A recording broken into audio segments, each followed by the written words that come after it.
ओम शांति। आज 24 जून 2022 के ईश्वरीय महावाक्य सुनते हैं।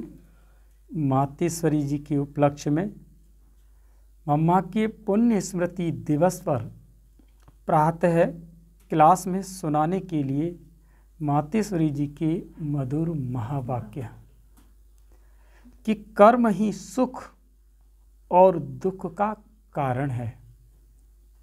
कर्म ही सुख और दुख का कारण है। यह तो सभी जानते हैं कि जीवन में दुख और सुख कर्म के आधार से प्रारब्ध रूप में चलते हैं। सभी जानते हैं ना, जीवन में जो सुख और जो दुख वो कर्म के आधार से जो तुम्हारा प्रारब्ध है उसके अनुसार चलते हैं।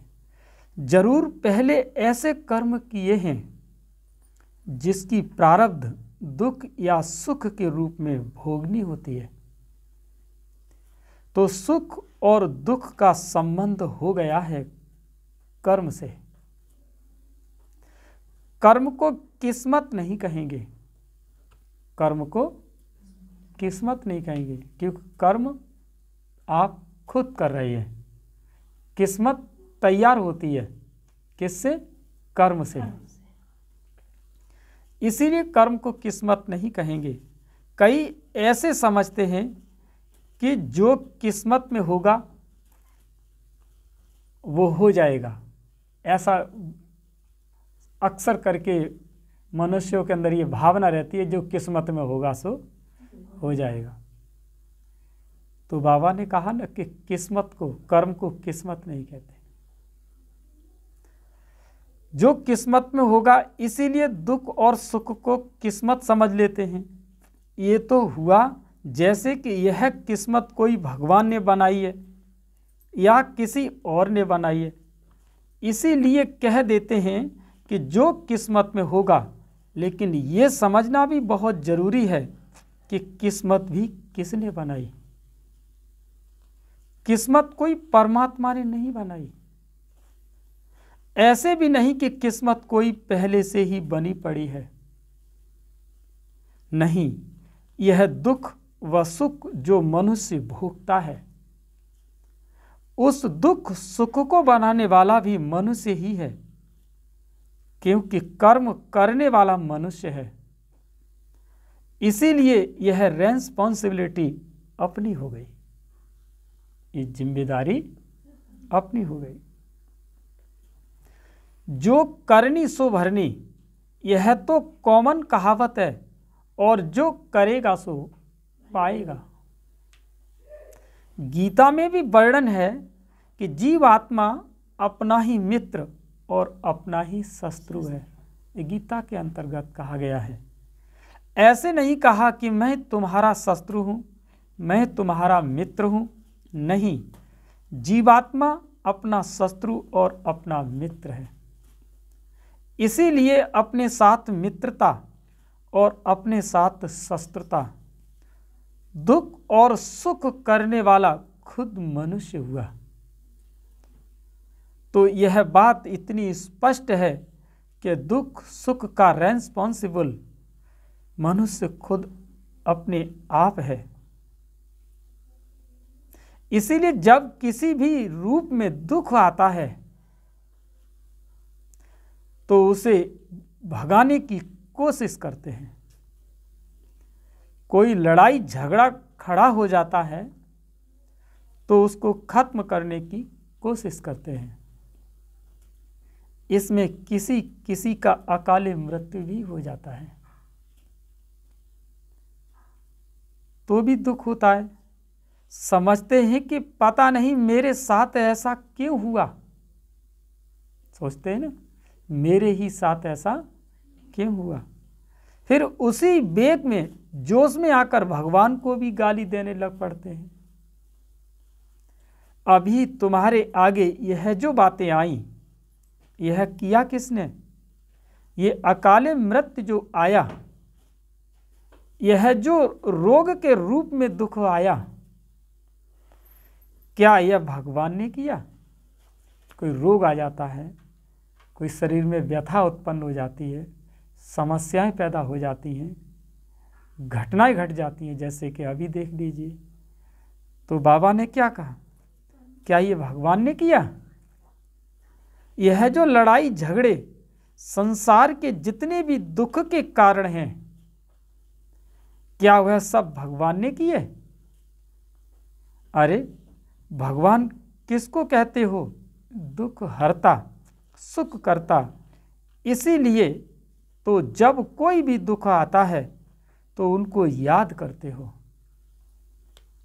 शरीर को रोग लगता है तो भी कहते हो कि हे भगवान, दुख में उनको ही याद करते हो। अगर उसी ने दिया है तो जो दुख देने वाला है उसको क्या करना चाहिए बताओ? भला यह भी तो सोचना चाहिए कि दुख के समय जो याद आता है उनके लिए तो कह भी नहीं सकते कि यह दुख उसने दिया। यह भी तो समझने की बात है।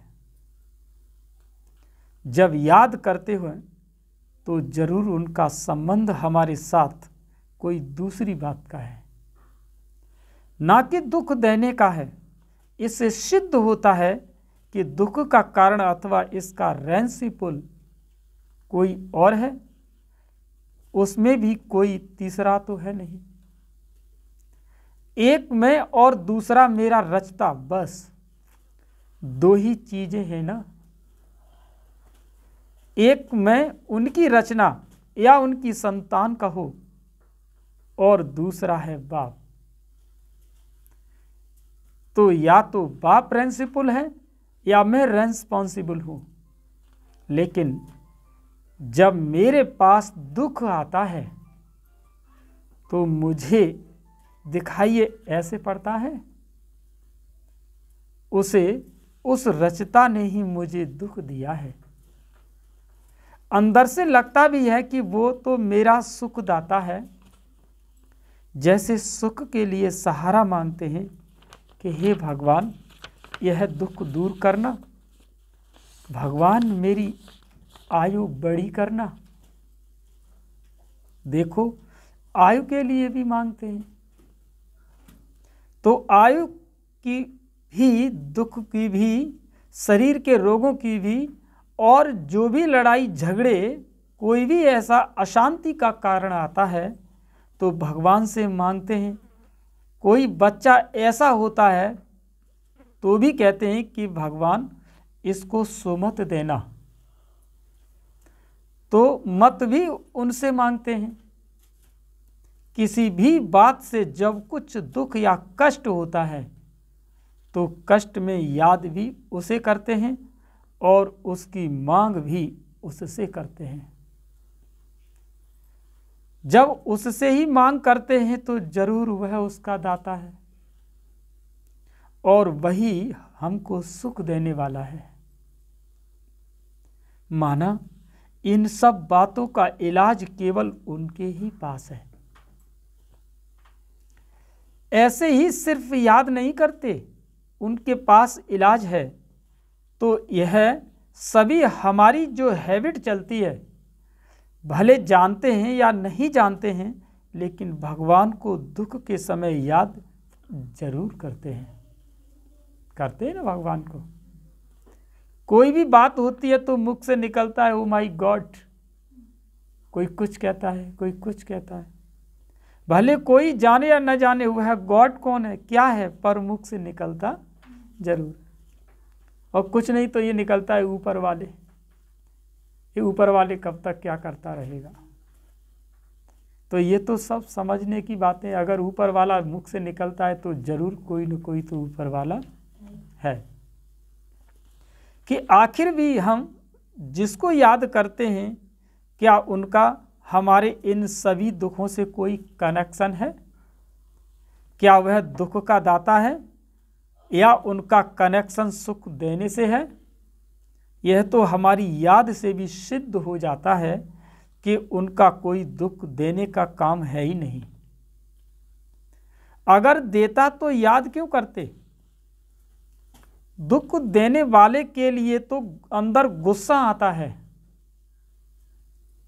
सोचते हैं कि इसके लिए पता नहीं क्या करें, परंतु भगवान के प्रति तो सदा और दुख के समय तो खास प्रेम आता है।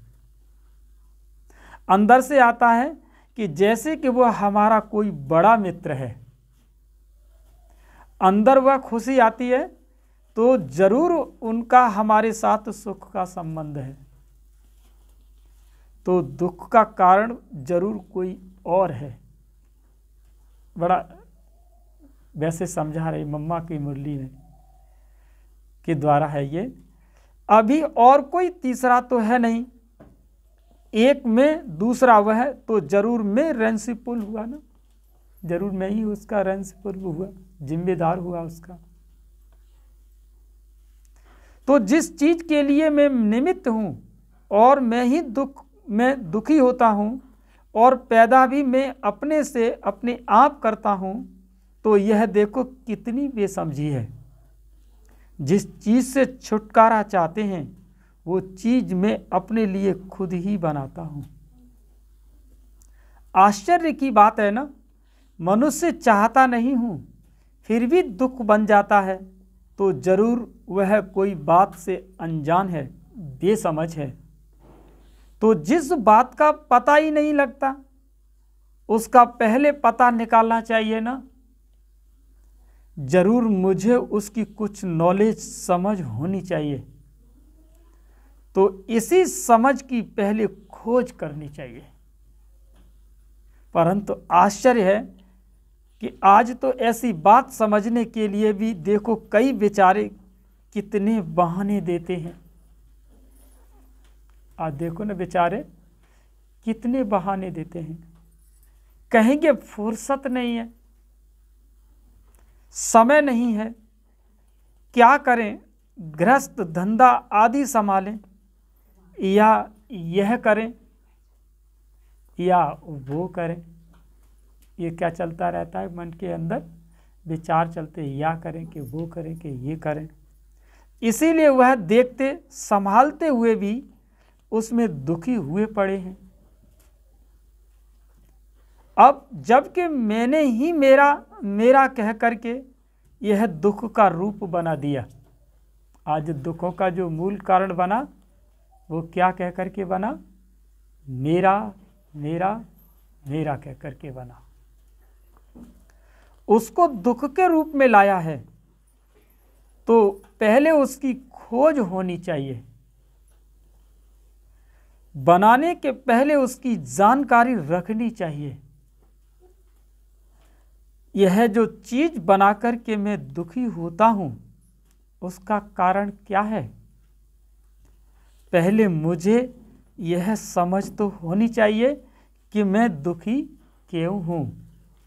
इसे कहते अपने आप को चेकिंग करना कि मैं दुखी क्यों हूं, ये दुखों का कारण क्या है। तो इसका मतलब खुद को क्या करना है, चेक करना, खुद को स्कैन करना। क्या सुख हमारे लिए होता ही नहीं, इसका भी तो पता निकालना चाहिए। इसी जानकारी के लिए यहाँ बताया जाता है कि जिन चीज़ों को तुमने मेरी समझा, जिन वस्तुओं को, जिस यथा स्थान को, जिन चीज़ों को, वस्तु वैभव को जिसे आपने अपना समझा, यही दुख का कारण है। उसमें कोई भी हो सकता है, चाहे बेटा से लेकर के सब कुछ आता है। जिसको तुमने अपना समझा वही दुख का कारण है।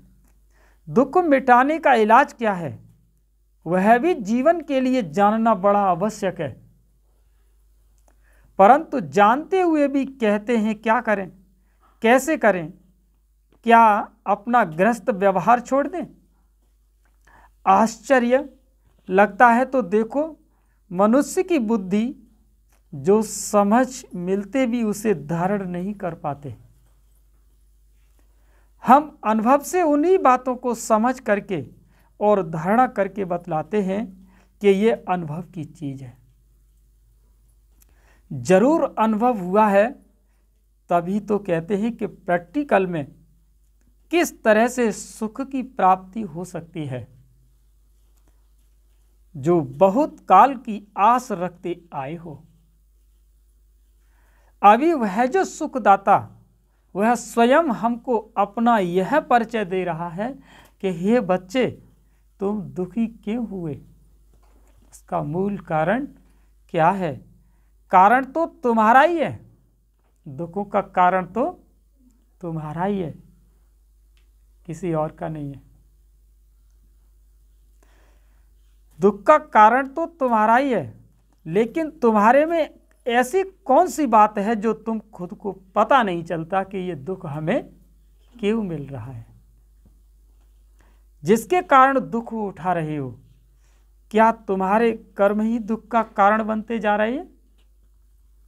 उसको हम चेक नहीं कर पा रहे, उनको हम स्कैन नहीं कर पा रहे, उनको हम जज नहीं कर पा रहे कि हम कर्म तो किए जा रहे हैं, लेकिन क्या ये हमारे दुखों का कारण बनते जा रहे हैं, उसका पता नहीं लगा पा रहे। वो आकर के समझो, देखो हम इतनी ऑफर करते हैं तो भी आश्चर्य है। देखो यह सुनते भी बेचारे कहते हैं कि शायद बस यही चलना है। इसको ही कहा जाता है अहो मम माया।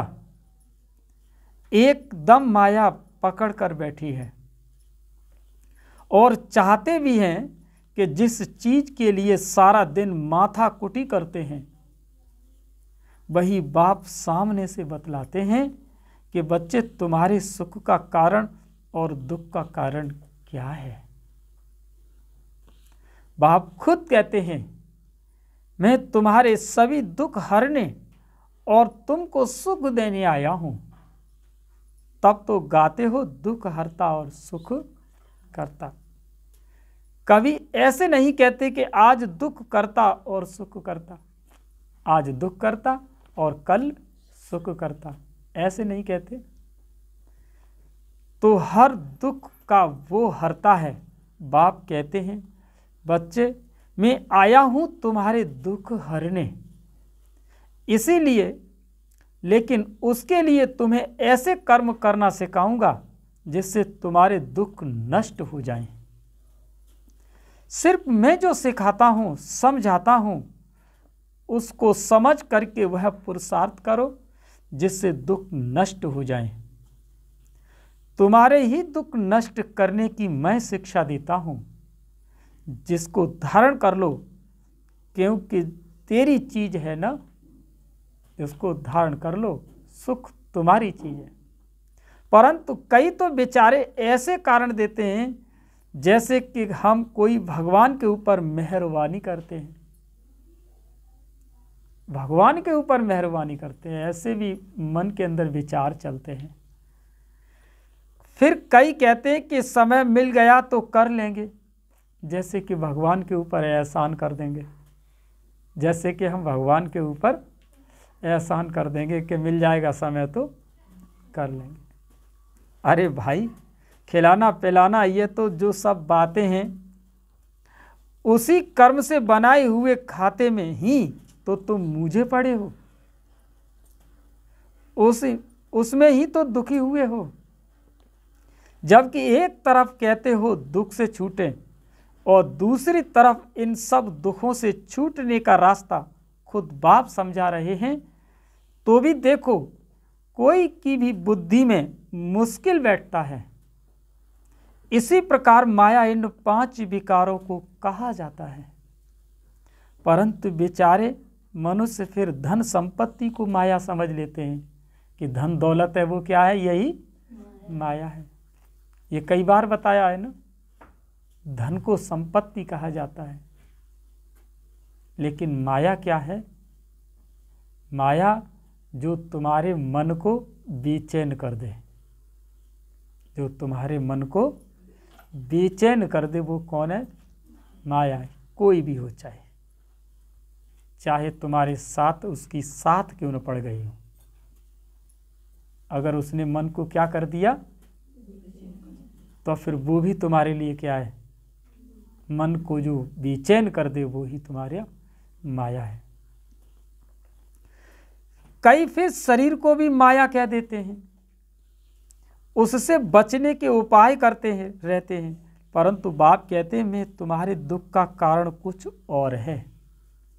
यह प्रकृति तो मेरी रचना है, जो अनादि है वह दुख का कारण नहीं है। तुम्हारे में एक्स्ट्रा अलग से कोई चीज आई है तो दुख का कारण है। उसको ही 5 विकार माया कहा जाता है। तो मन को दुख देने का कारण कौन बनता है? 5 विकार। और 5 विकार किसके अंदर होते हैं? हम मनुष्य आत्माओं के अंदर होते हैं। इसीलिए मनुष्य आत्मा के रूप में, प्रकृति के रूप में या अनन्य स्थान वस्तु वैभव के रूप में इस मन को जो बेचैन कर दे वो कौन? वो कौन? माया है। विकार कोई शरीर नहीं, संसार विकार नहीं, धन संपत्ति विकार नहीं। विकार एक अलग चीज है जो आने से फिर यह सभी चीजें दुख का कारण बन चुकी हैं। नहीं तो ये सब पदार्थ आत्मा के सुख का कारण है। उनके लिए यह संपत्ति धन आदि जो हैं वो सब सुख के कारण है। लेकिन इन सभी बातों का पूर्ण ज्ञान न होने के कारण ये सब चीजें दुख में आ गई हैं। ऐसे भी नहीं कि मैंने यह जो रचना आदि रची हुई है वह कोई दुख का कारण है, नहीं। दुख के कारण तुम बने हो। तुम्हारे में कोई और अलग चीज आई है, वो अलग चीज है ये 5 विकार माया। अभी उसी को तुम्हें निकालना है। मनुष्य फिर कह देते हैं कि ये सब भगवान ने दिया है। अगर भगवान ने दिया तो फिर वह सुख की चीजें भी दी होगी ना। अगर दुख दिया है तो फिर उसने सुख की चीजें भी दी होगी। इसमें तुमने विकार डाल करके इन सभी चीजों को खराब कर दिया है। इसीलिए बाप कहते हैं कि तुम इन 5 विकारों को निकाल दो तो सदा सुखी हो जाएंगे। यह सारी बातें समझने की हैं। इसके लिए थोड़ा टाइम तो देना होगा। दुखों को नाश करने की विधि सीखनी होगी। इसके लिए कहते हैं कि बार बार आओ, कुछ समझो। ये मम्मा के शब्द हैं ये। बार बार आओ, कुछ समझो। परंतु ऐसे नहीं कि यहाँ से सुना और बाहर गए फिर बात खत्म। ये कोई चूरन चटनी वाली कहानी नहीं है। मम्मा ने कहा है कि बार बार आओ और कुछ समझो। कई फिर कह देते हैं कि ये तो बड़े बूढ़ों का काम है।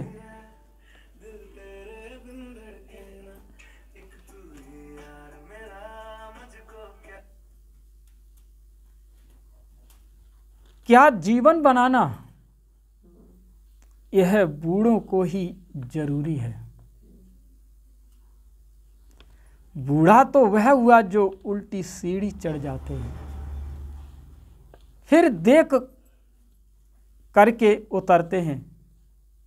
उससे तो क्यों नहीं सीढ़ी चढ़ने से पहले ही समझ जाएं कि हमको जीवन कैसे चलानी चाहिए। इसीलिए उन्हों को राय देंगे कि इन बातों को समझ करके अपने जीवन में दुख की जो जड़ है, दुख का जो कारण है, उसको मिटाने का पूरा पूरा यत्न और पुरुषार्थ करना चाहिए। भगवान बाप जो सबका पिता है, उस पर जो हमारा हक है उसको भी समझाना और वह हक लेना है। ऐसे थोड़े ही उनको बाप कहना है, लेकिन उनके द्वारा हमें क्या प्राप्ति करनी है उसको भी तो कोई आकर के सुने और समझे। हम सबको ऑफर तो करते ही रहेंगे, आगे भी निमंत्रण और संदेश दे ही रहे हैं। फिर कोटों में कोई जागते हैं। आगे भी ऐसे हुआ था। तब तो भगवान ने खुद कहा कि कोटों में कोई मुझे जानते हैं। तो यहाँ आकर के इस चीज को समझ करके और कुछ धारण करने की बातें करो। एक ही दिन में ये सब बातें समझाने में नहीं आ सकती। समझ गए बात को? ये एक दिन की बूटी नहीं है जो घोट करके पिला दी जाए। बाबा ने कहा 20-20 साल तक के बच्चे फेल हो जाएंगे। और तो बाबा ने ये भी कहा कि बच्चे दिल टूटी और ज्ञान खत्म हो जाएगा बुद्धि से। ऐसा भी समय आने वाला है। अब दिल टूटेगा और ज्ञान बुद्धि से निकल जाएगा। ऐसा भी समय आने वाले हैं। बहुत बहुत बहुत बड़े लंबे समय से चलने वाले ज्ञान के बच्चे साइड हो जाएंगे। अच्छा, मीठे मीठे बच्चों प्रति याद, प्यार और नमस्ते। हम सभी बच्चों की माता पिता बाप दादा को याद, प्यार और नमस्ते नमस्ते नमस्ते। वरदान है, अपने पूज्य स्वरूप की स्मृति से सदा रूहानी नशे में रहने वाले जीवन मुक्त भव। वरदान है, अपने पूज्य स्वरूप की स्मृति से सदा रूहानी नशे में रहने वाले जीवन मुक्त भव। ब्राह्मण जीवन का मजा जीवन मुक्त स्थिति में है। अगर बाबा का ज्ञान है, बाबा की पहचान है, बाबा को बारीकी से अगर जान लिया है, तो बाबा कहता है बच्चे ब्राह्मण हो। वो बच्चा कौन है? ब्राह्मण है। और ब्राह्मण अगर जीवन है तो जीवन मुक्ति में बहुत आनंद है।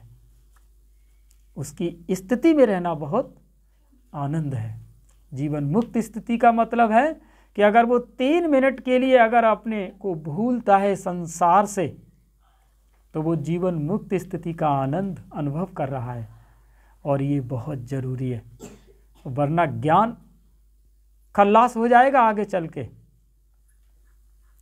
ये सब जो भी क्लासेज कर रहे हैं, मुरली पढ़ रहे हैं ना, वो केवल एक अगरबत्ती छाप है जो बहुत लंबे समय से आप लोग भक्ति मार्ग में करते आए हो।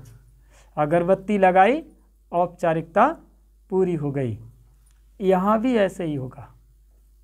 बाबा ने कहा ये औपचारिकता अगरबत्ती छाप ज्ञान नहीं चाहिए, जीवन मुक्त स्थिति का अनुभव चाहिए। क्या चाहिए? जीवन मुक्त स्थिति का अनुभव चाहिए। उसके लिए 3 मिनट के लिए बॉडी से भूल जाओ, अलग हो जाओ। वो ज्ञान की शक्ति चाहिए अंदर। अन्यथा ऐसे मान के चलो कि जैसे ज्ञान में ही सो रहे हो।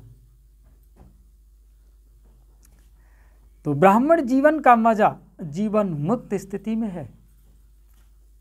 जिन्हें अपने पूज्य स्वरूप की स्मृति रहती है, उनकी आंख सिवाय बाप के और कहां भी डूब नहीं सकती। पूज्य आत्माओं के आगे स्वयं सब व्यक्ति और वैभव झुकते हैं, है ना। पूज्य आत्माएं जो होती हैं, देखो ना, कोई बड़े संत महात्मा आ जाते हैं, हमारी दादियों के यहाँ देखिए ना, अच्छे अच्छे नतमस्तक होते हैं जाकर के, क्योंकि पूज्य आत्माएं हैं। और पूज्य आत्माओं के आगे चाहे कितना भी बड़ा वैभव और प्रतिभाशाली व्यक्ति क्यों ना है, वो नतमस्तक होता है। पूज्य किसी के पीछे आकर्षित नहीं होते। क्यों? क्योंकि उन्हें अगर आकर्षण होना है तो वो ये कहता है कि जो मेरा है, जो मेरा बाबा है, जो मुझे देख रहा है और मुझे देखकर मेरे पुरुषार्थ पर जो खुश हो रहा है, मैं बस उसी पर आकर्षित होता हूँ। और संसार के वैभव पर मुझे आकर्षित नहीं होना है। देह संबंध, पदार्थ व संस्कारों के भी उनके मन बुद्धि का झुकाव नहीं रहता। वे कभी किसी बंधन में बंध नहीं सकते। सदा जीवन मुक्त स्थिति का अनुभव करते हैं। स्लोगन है आज का, सच्चा सेवाधारी वो है जो निमित्त और निर्माण है। स्लोगन क्या है कि सच्चा सेवाधारी वो है जो निमित्त और निर्माण है। अच्छा, ओम शांति।